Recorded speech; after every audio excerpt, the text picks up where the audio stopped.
नमस्कार, स्वागत है आपका मालवी एकेडमी में।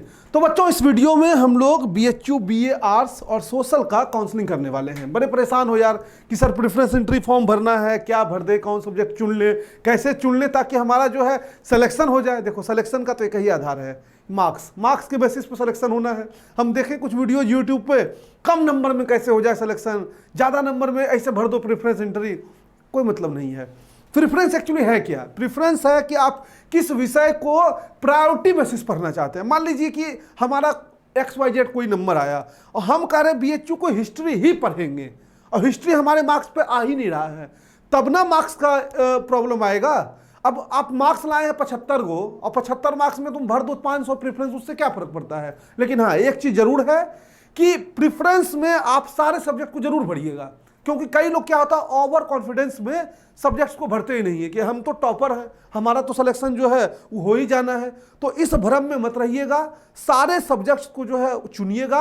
बाकी मैं कई और चीज़ें आपको इस वीडियो के दौरान बताऊंगा जिससे आप काउंसलिंग के लेके सारी जो आपके मन में दुविधाएं हैं उसका निवारण, उसका दुख दर्द जो है वो दूर हो जाएगा। तो बीएचयू की काउंसलिंग शुरू करने से पहले कुछ चीज़ें मैं आपको समझा दूं। आर्ट्स और सोशल दोनों जगह ये आपको देखने को मिलेगा। हम कॉम्बिनेशन ऑफ सब्जेक्ट पे बात करेंगे। कभी एक सब्जेक्ट जो है वो बीएचयू नहीं देता है। जैसे डीयू की अगर बात करें तो वहाँ ऑनर्स का प्रोग्राम था और ऑनर्स में एक सब्जेक्ट ऑनर्स के रूप में था। अब बीए प्रोग्राम था तो वहाँ 2 सब्जेक्ट कॉम्बिनेशन के रूप में था। बीएचयू में क्या मिलेगा, सब्जेक्ट जो है वो 3 कॉम्बिनेशन में मिलेगा। जैसे सोशल की अगर हम बात कर रहे हैं तो सोशल साइंस में 3 सब्जेक्ट का कॉम्बिनेशन मिलेगा, उसमें छेड़छाड़ नहीं कर सकते आप। आपका मन हो जाएगा नहीं नहीं ये सब्जेक्ट इससे निकाल के उसमें डाल दें, ऐसा नहीं कर पाओगे। अभी मैं खोल के बताऊंगा क्या कॉम्बिनेशन की मैं बात कर रहा हूं। एक उदाहरण के तौर पे मैं बोलता हूं कि मान लीजिए आपको बीएचयू के लिए काउंसलिंग करनी है सोशल के लिए, और आपको कहा गया कि HPN ये हमको एक सब्जेक्ट कॉम्बिनेशन है। तो बीएचयू का एब्रिविएशन है, जैसे H से वो हिस्ट्री मानते हैं, P से पॉलिटिकल साइंस मानते हैं और N से इंग्लिश मानते हैं। अब N से इंग्लिश मान लिए, अब E से नहीं मान के N से मांग लिए, क्यों? E से इकोनॉमिक्स मानते हैं ये। तो इनका अलग अलग एब्रिविएशन है, ये भी PDF आपको मिल जाएगा, उसमें कोई दिक्कत नहीं है। अब यहाँ क्या है, जैसे ये HPN हो गया तो इसका मतलब है हिस्ट्री जो है वो हमारा ऑनर्स पेपर होगा। इसके अलावा जो 2 सब्जेक्ट हमारा है पॉलिटिकल साइंस और ये इंग्लिश जो है ये हमारा कोर सब्जेक्ट होगा। सर कोर और ऑनर्स में क्या मतलब है? ऑनर्स पेपर बच्चा आपको 3 इयर्स पढ़ना है, 3 साल पूरा 6 सेमेस्टर तक जो है ऑनर्स का पेपर पढ़ना है। और कोर का पेपर जो होता है वो 2 ईयर ही पढ़ना होता है, यानी कि 4 सेमेस्टर जो है। कितने सेमेस्टर? 4 सेमेस्टर। यह है ऑनर्स और कोर में डिफरेंस। ऑनर्स में आपकी विशेषज्ञता होती है। अब कहेंगे सर किया इसकी क्लास, जैसे मान लीजिए किसी बच्चे का पॉलिटिकल ऑनर्स है तो क्लास सबके साथ ही चलती है, लेकिन 3rd ईयर में जब आप जाएंगे तो वो आपका चेंज हो जाएगा। और जैसे मान लो कॉम्बिनेशन को बदल दिए, यहां क्या करते हैं, यहां कॉम्बिनेशन को हम बना देते हैं PHN। यहां क्या अंतर हुआ गुरुदेव? ये तो यही बात थी, यहां HPN कर दी, यहां PHN कर दिए। नहीं, यहां कान ऐसे पकड़ने और कान ऐसे पकड़ने में अंतर हो गया। कई दफा कहते हैं कान को उलट के पकड़ दिए, इसमें चेंजेस थोड़ा सा आ गया। ये पॉलिटिकल साइंस ऑनर्स हो जाएगा। अब ये बच्चा जो कॉम्बिनेशन चूज करेगा वो 3 साल तक पॉलिटिकल साइंस को पढ़ेगा, बाकी हिस्ट्री और इंग्लिश को जो है ये जाके 2 साल पढ़ने के बाद, 2 साल पढ़ने के बाद जो है उसको छोड़ देगा। तो ये बेसिकली डिफरेंस है ऑनर्स का और कोर सब्जेक्ट का। 2 टर्मिनोलॉजी याद रखना, ऑनर्स और कोर। तो आप अपने ऑनर्स के हिसाब से प्रेफरेंस को चूज करिए। इसके बाद दूसरी चीज आपको कुछ मिलेगा एंसिलरी पेपर, ठीक है। एंसिलरी पेपर या इसको कह दो एक्स्ट्रा पेपर, अलग अलग नाम हो सकते हैं, हम लोग एंसिलरी कहते हैं। ये क्या होता है?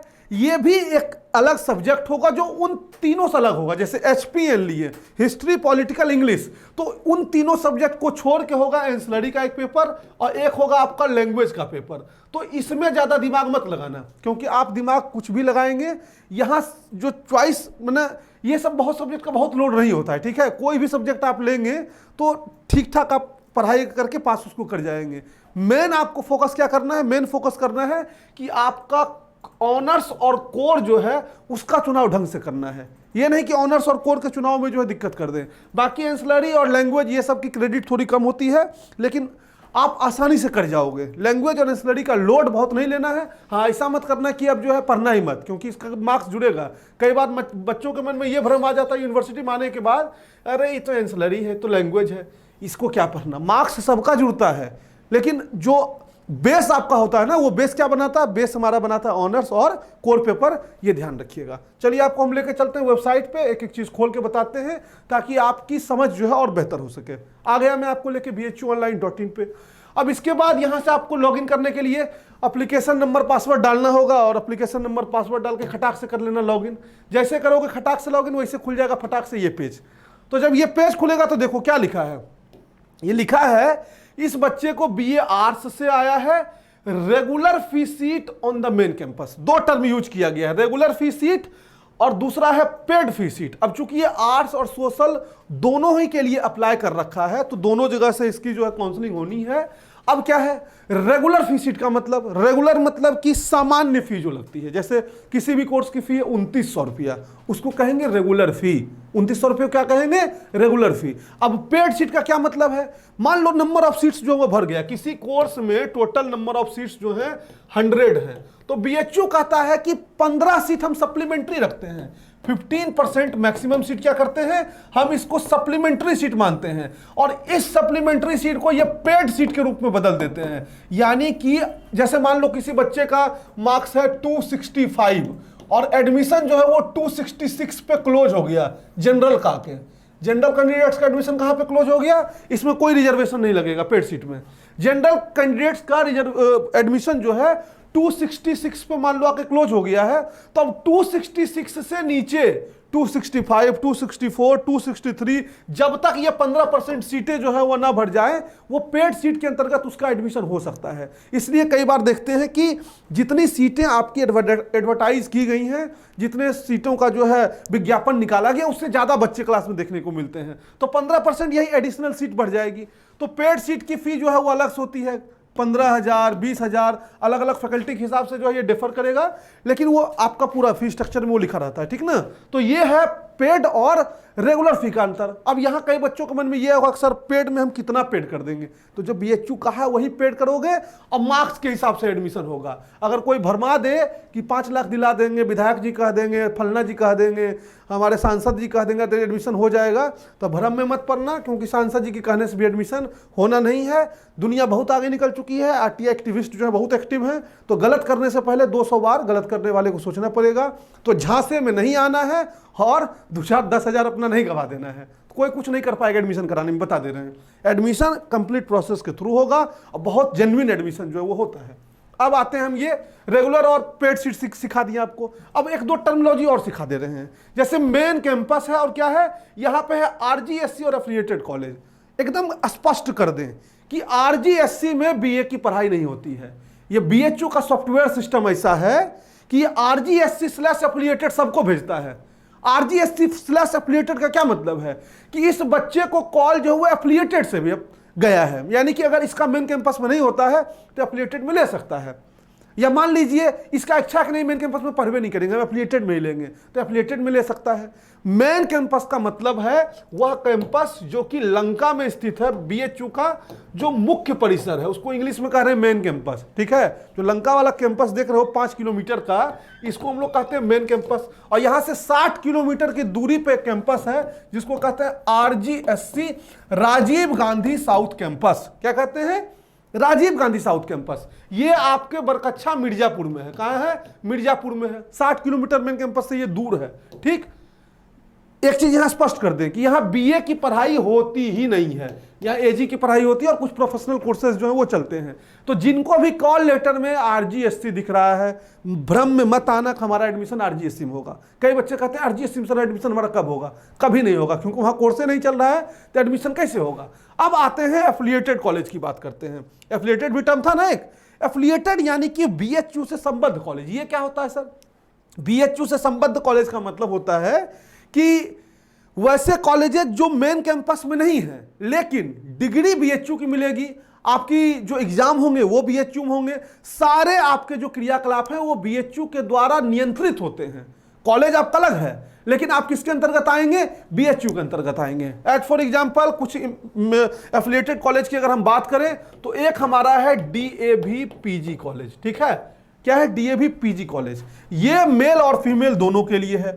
और इसके बाद जितने एफिलिएटेड कॉलेज बीए में बीएचयू के हैं वह सब महिला प्रजाति के लिए है, चाहे वो VKM हो, चाहे वो VCW हो और चाहे वो AMPG हो। ये 3 कॉलेज जो है AMPG, VCW और VKM, ये तीनों कॉलेज जो है किसके लिए है?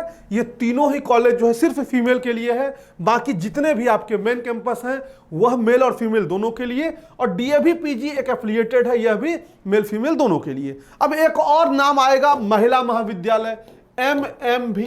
कहोगे ये कौन चिड़िया का नाम है गुरुदेव? इसका नाम है महिला महाविद्यालय। तो कौन पढ़ेगा बताओ? तो महिला ही पढ़ सकती है, पुरुष प्रजाति यहां से भी दूर है। अब ये जो है एफिलिएटेड और मेन कैंपस बीच का पार्ट है। अब कई लोग इसमें कह देंगे कि ये मेन कैंपस में नहीं है। अब एक भ्रम हम आपका दूर कर दें यहाँ पे कि 2017 तक BHU में BA जो था वो कोएड नहीं था। कोएड मतलब क्या होता है गुरुदेव? कोएड मतलब लड़का लड़की साथ में बैठ के नहीं पढ़ते थे। ठीक है, तुम लोग तो खुश हो रहे हो साथ में बैठ के पढ़ेंगे। तो 17 तक जो है लड़के लड़कियां साथ में बैठ के BA में नहीं पढ़ते थे। तो कुलपति महोदय ने 17 में ये निर्देश दिया कि जैसे अन्य फैकल्टियों में सब लोग पढ़ते हैं वैसे ही अब यहाँ भी पढ़ेंगे। उसके पहले लड़कियां जो पढ़ती थी सिर्फ कहाँ पढ़ती थी? MMV में पढ़ती थी। अभी तक 17 तक जो है कहाँ हो रहा था पढ़ाई? लड़कियों का सिर्फ MMV में हो रहा था। तो ये मेन कैंपस में स्थित है। कहाँ है? मेन कैंपस में स्थित है, लेकिन एफिलिएटेड नहीं है, ध्यान रखना। ऑटोनोमस है। क्या है? ऑटोनोमस, स्वायत्त है। इस पे जो है अगर एफिलिएटेड में रहोगे तो कई सुविधाएं नहीं मिलेगी, जैसे लाइब्रेरी कार्ड नहीं बन पाएगा, यहाँ का हेल्थ कार्ड नहीं बन पाएगा। लेकिन जितनी सुविधाएं मेन कैंपस में बच्चों को मिलती है, यानी मेन कैंपस का जो कॉलेज है भी, ये भी मेन ही कैंपस में, ध्यान रखना। परिसर में एंट्री के साथ जो पहला दबदबा है वह महिला महाविद्यालय का ही है। तो एंट्री लेते ही ये लोग आपको दिख जाएंगे। तो महिला महाविद्यालय जो है वह मेन कैंपस का ही पार्ट है, स्वायत्त है, और यहाँ की अपेक्षा सुविधाएं वहाँ आपकी बढ़ भी जाती है कई दफ़ा। जैसे उनकी अलग लाइब्रेरी है, उनका अलग जो है कई चीज़ें फैसिलिटी जो है वो बढ़ जाती हैं। बाकी उनको हर जगह की फैसिलिटी तो मिलेगी ही मिलेगी, उनकी खुद की फैसिलिटी भी जो है वो अलग से मिल जाएगी। तो अगर किसी लड़की को MMV मिले तो इस भ्रम में MMV मत छोड़ देना कि MMV तो सर एफिलिएटेड हम नहीं लेंगे। बस एक ही कैंपस में सोचो, कॉलेज एक है, कॉलेज 2 है। एक कॉलेज में मेल फीमेल दोनों को पढ़ना है और एक कॉलेज में सिर्फ फीमेल को पढ़ना है, तो आपके लिए वरदान है, ना कि इसको गलत तरीके से देने की आवश्यकता है। तो बाकी सारे मोह माया भ्रम से दूर रहना। इतने कन्फ्यूजन्स आपके मन में आते हैं, इसलिए हम इन सब को दूर कर दिए।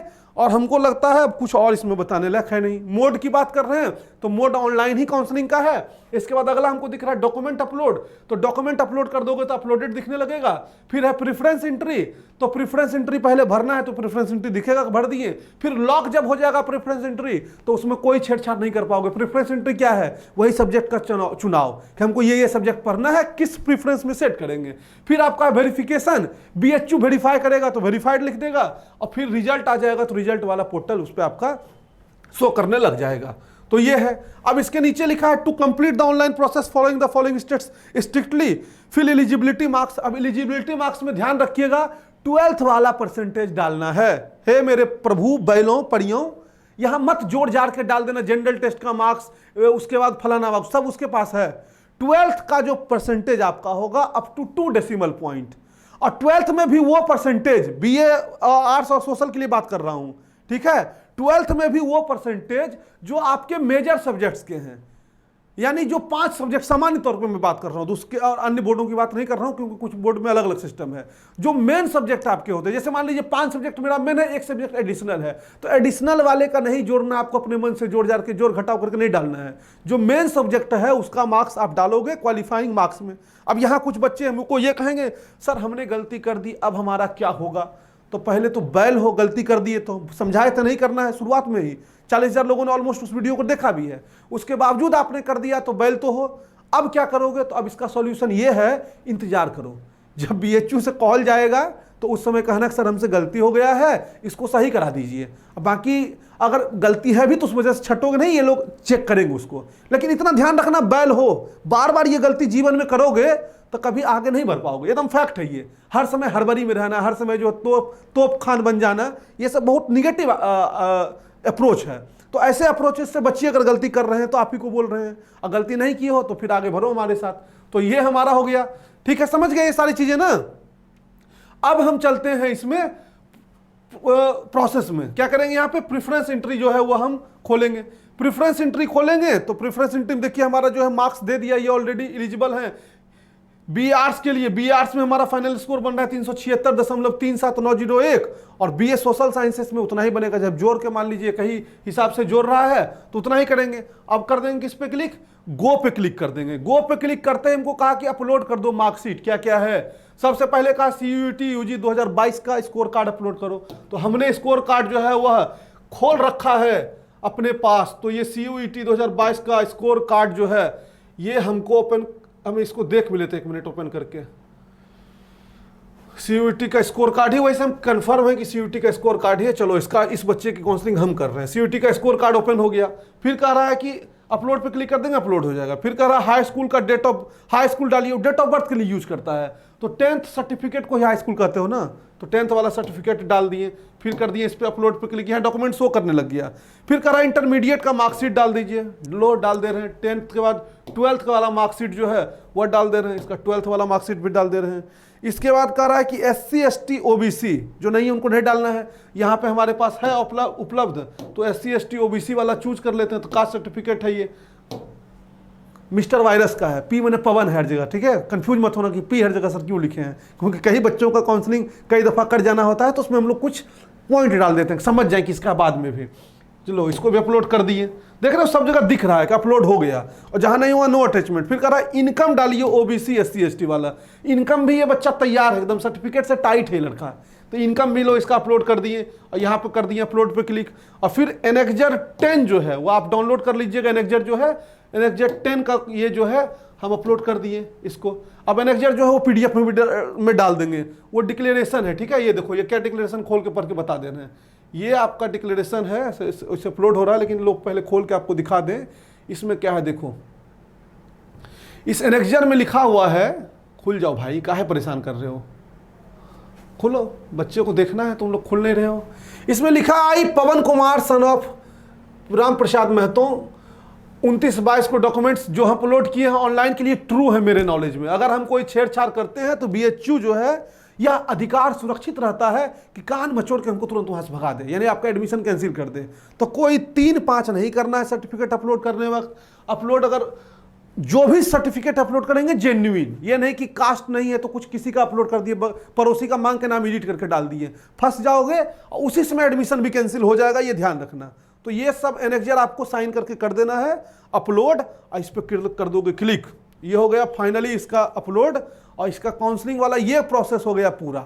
अब कह रहा है कि आगे बढ़ जाइए, प्रोसीड कर जा रहे हैं। अब कह रहा है सेलेक्ट प्रेफरेंस एंट्री, किसके लिए करना चाहते हो, तो regular plus paid seat for main campus, यही करेंगे ना। Regular plus paid seat on RGSC affiliated हम कर सकते हैं बाद में, तो RGSC में एक्चुअली है ही नहीं सिर्फ, यानी एफिलिएटेड के लिए करते हैं। तो एक ही साथ रेगुलर और पेड दोनों की काउंसलिंग हो जा रही है, यानी अगर रेगुलर में नहीं मिलेगा तो पेड का आपको शो करेगा, वो आगे बताएंगे, अभी काउंसलिंग करो इसकी। तो रेगुलर प्लस पेड पे क्लिक किए, कर दिए क्लिक गो पे।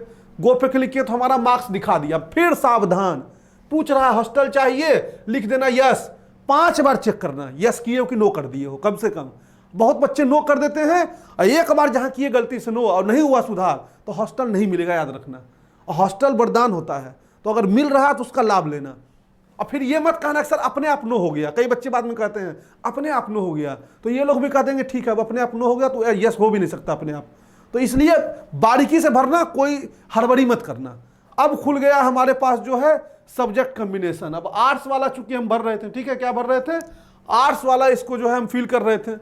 तो आर्ट्स वाला जब फिल कर रहे हैं तो देखो ये जो सब्जेक्ट कॉम्बिनेशन है ये शो कर रहा है कि हमको कौन सा ऑनर्स जो है वो कैसे रखना है। जैसे मान लीजिए पहले तो यही प्रायोरिटी रखोगे ना कि FMC में चाहिए, फैकल्टी इन मेन कैंपस में पहला प्रायोरिटी आपकी यही होगी। जो लड़की कैंडिडेट होंगी, यानी जो स्त्री प्रजाति से बिलोंग करती हैं, MMB भी रख सकती है 1 नंबर पे। कई दफ़ा कई लोग MMB को प्रायोरिटी पे डालते हैं, तो ये आपको तय करना है। हमारे हिसाब से पूछेंगे FMC को आपको रखना चाहिए 1 नंबर पे। कोई कई दफ़ा फैमिली भी सोचती है कि नहीं भाई लड़कों के बीच क्यों पढ़े, तो मुझे नहीं लगता इससे आपको कोई दिक्कत होनी चाहिए। और जब बीएचयू मान लीजिए उतनी दूर से यहाँ आ जाएंगे तो इतनी चीज, इतना ट्रस्ट तो आपकी फैमिली को आपके ऊपर होना ही चाहिए। तो खैर उस पॉइंट को साइड कर देते हैं, ये एक अलग पॉइंट है, अलग सोसाइटिकल डिबेट है, ये सामाजिक स्तर पे बड़ा डिबेट है ये।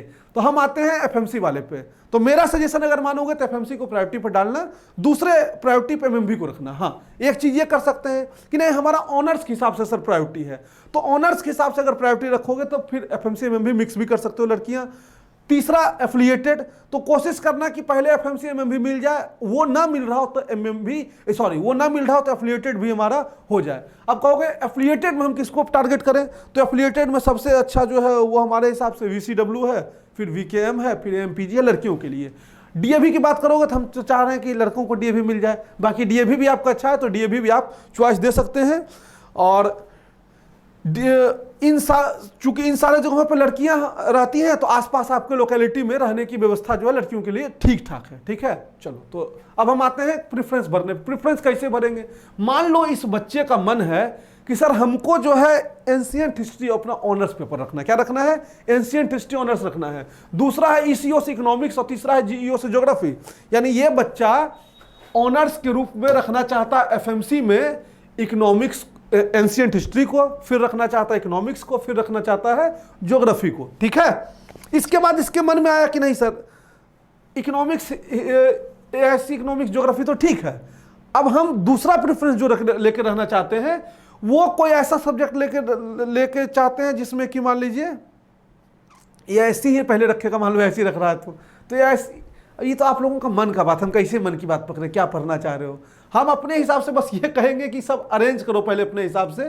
ठीक है, अब ये कोई आपको बताए कि मेरा प्रेफरेंस डाल दो, ऐसा मत करना। आपको जो सब्जेक्ट पढ़ना है उसको टॉप पे रखिए, जिसको नहीं पढ़ने का भी चांस है उसको नीचे जरूर रख दीजिएगा, ताकि कल के डेट में मन में ये मलाल ना हो कर यार हमसे कम मार्क्स पे उसको ये मिल गया।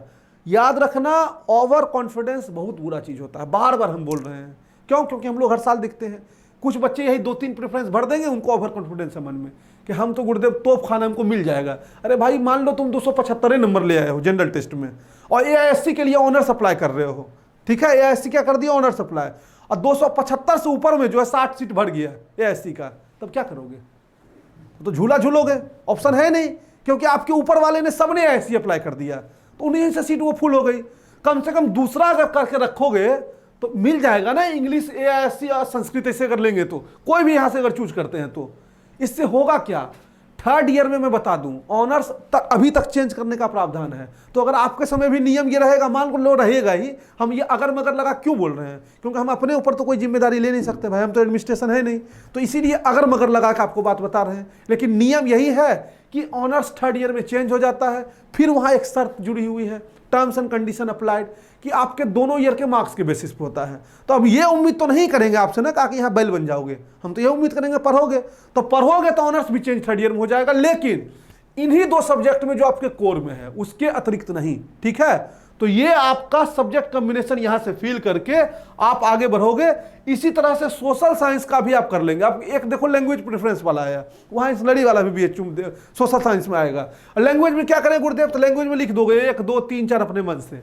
जैसे हमको मन कर रहा है कि सर हम बंगाली को 1 नंबर पर रखते हैं, तो लो, हाँ लैंग्वेज सब आपको नए तरीके से सिखाया जाएगा, तो उसमें बहुत लोड नहीं लेना है, लेकिन फिर भी कोशिश करना कि आप वैसे लैंग्वेज, चाइनीज मत चूज करना क्योंकि चाइनीज पढ़ने में बड़ा टफ आएगा। वैसे लैंग्वेज चूज करो जो आप पढ़ने में थोड़ा आसान, बाकी सारे लैंग्वेज एक ही तरह के हैं तो आसान क्या, सब एक ही जैसा फील होगा आपको। यहाँ लैंग्वेज वगैरह शुरुआती दिनों में बदलवा भी सकते हो, लेकिन ऑनर्स और वो चेंज नहीं होगा। ठीक ना, तो ये आपका है कुल मिला के। फिर सेव कर देना, अभी हम इसका सेव नहीं कर रहे हैं क्योंकि इस बच्चे से काउंसलिंग करवाएंगे, पहले इसको भरने देंगे।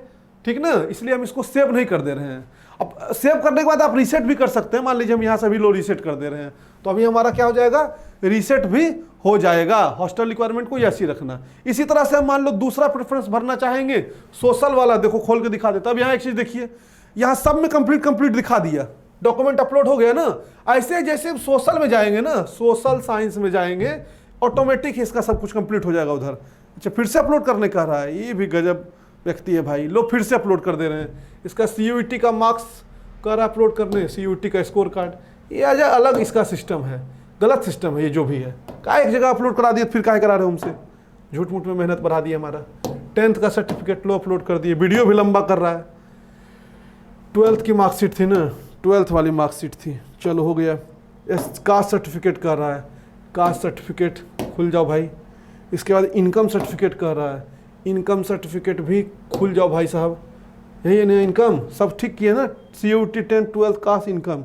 एनेक्जर कर रहा है, एनेक्जर देख लें जरा क्या एनेक्जर में हम लिखे हैं। सोशल का बनाए हैं एनेक्जर कि एनेक्जर जो है एनेक्जर में क्या लिखा है, फैकल्टी ऑफ सोशल साइंस है। अच्छा, faculty of arts, faculty of social science दोनों स्लैश करके लिखा हुआ है। बहुत तेज एनेक्जर बना है, कोई दिक्कत नहीं है। तो लो यहाँ से एनेक्जर भी अपलोड हो गया। कोई इससे कोई प्रॉब्लम आपको दुविधा जो नहीं होनी है, ठीक है, आप ऐसे कर सकते हो। बाकी आपको अलग अलग करना होगा तो अलग अलग कर देना। हम लोग एकदम थोड़ा सा अलग लेवल से लेके चलते हैं, उससे कोई दिक्कत नहीं होगा, ध्यान रखना, ठीक। तो ये हो गया हम अपलोड। बाकी एक चीज़ और है, BHU बड़ा कॉपरेट करता है, याद रखिएगा। काउंसलिंग में कुछ गलत कर देते हो तो कई दफ़ा आपको BHU अपनी ओर से अप्रोच करेगा, लेकिन गलती नहीं करना, ये बता दे रहे हैं। ये नहीं कि गलती करके खुश रहें कि हम जो है अप्रोच कराएंगे उधर से, हाँ ये गलती नहीं, ये बता दे रहे हैं, ठीक। तो लो यहाँ से कर दे रहे हैं इसको प्रोसीड। अब जैसे प्रोसीड करेंगे, कह रहा है कैसे करना चाहते हैं, तो रेगुलर प्लस पेड का चूज करते हैं। एफिलिएटेड वाला भी उसी तरीके से करेंगे, सब्जेक्ट कॉम्बिनेशन। अब यहाँ पे भी देखो फिर वही प्रेफरेंस ऑर्डर सोशल में कम मिलेगा, क्योंकि आर्ट्स में नंबर ऑफ सब्जेक्ट जो है वो बहुत ज़्यादा है, सोशल साइंसेस में नंबर ऑफ सब्जेक्ट जो वो कम है। तो ये है आपके काउंसलिंग करने का पूरा प्रोसेस। अब यहाँ भी वही है, FMC में फैकल्टी इन मेन कैंपस, अब चूंकि उसी का कर रहे हैं तो उस हिसाब से आप चूज कर लेना। बाकी यहाँ भी वो सब प्रोसेस लागू होगा। आपको सब्जेक्ट में क्या हमसे मदद चाहिए, किस सब्जेक्ट को आप अगर ये चाहेंगे कि आप अपना बेस्ट दीजिए, तो देखो, तो मैं अपना अगर बेस्ट आपको बना के दूंगा, कई लोग प्रेफरेंस बना के दे रहे हैं कि सर अपना बेस्ट दे दीजिए। बेस्ट हमारा यही सब चुनना, पहला चीज। नहीं पढ़ने वाले सब्जेक्ट को लास्ट में डाल देना, जिसको पढ़ना उसको टॉप प्रेफरेंस पे रखना। ध्यान रखना कि अगर आप प्रेफरेंस कोई ऐसा सब्जेक्ट ऊपर डाल दिए जो नहीं पढ़ना है, मिल गया तो नीचे की ओर प्रेफरेंस नहीं खिसकेगा, हमेशा प्रेफरेंस ऊपर की ओर खिसकता है। तो ऊपर पे वैसे ही सब्जेक्ट को डालना है जिसको पढ़ना है, ठीक ना। बाकी हमारे इनसे यही सलाह है कि सारे सब्जेक्ट को भरिए। और कहोगे कि नहीं सर अलग अलग सब्जेक्ट के ऊपर आप हमसे आके बात कर लीजिए, तो बात कर लेंगे और क्या करेंगे। बाकी किसी का भी प्रेफरेंस सबके लिए सेम नहीं हो सकता है। हाँ ये हो सकता है कि सब प्रेफरेंस जरूर भरो, ये हमारी व्यक्तिगत राय है, मानना ना मानना ये आपकी जिम्मेदारी, ठीक है। तो इस वीडियो में फिलहाल इतना ही। हमको उम्मीद है कि एक एक बात समझा दिए होंगे बढ़िया से, थोड़ा बहुत बीच में डांट भी दिए। डांट फटकार भी थोड़ा जरूरी होता है, क्योंकि आप लोग थोड़ा एकदम मैंने लापरवाह हो जाते हो, उसका बड़ा दुख होता है यार। अभी 10th 12th में आप लोग हो, थोड़ा आगे बढ़ोगे, ये लापरवाही अगर बार बार आपकी जारी रहेगी ना, परेशान हो जाओगे जीवन में, याद रखना। इसलिए लापरवाह मत बनिए, सावधान रहिए, सतर्क रहिए, मालवी एकेडमी से जुड़े रहिए और देखते रहिए, क्या कहते हैं, सावधान इंडिया। चलो फिर से मिलते हैं अगले वीडियो में, तब तक मस्त रहिए, स्वस्थ रहिए। इतने पर काम आपका खत्म हो जाएगा, ठीक है। इसके बाद कंप्लीट दिखा दिया। प्रेफरेंस जो है वो भर देंगे तो प्रेफरेंस भी दिखा देगा। फिर लॉक BHU को जब करना होगा तो BHU लॉक करेगा, लॉक आप नहीं करेंगे। फिर आपका जब मार्क्स ये एडमिशन होने वाली बात आएगी, तब इस पोर्टल का काम शुरू होगा। तो इसका खेल बाद में चलेगा, अभी इसका खेल जो है रुका हुआ है। चलो जाओ, टाटा बाय बाय, गुड नाइट, फिर से मिलेंगे, धन्यवाद।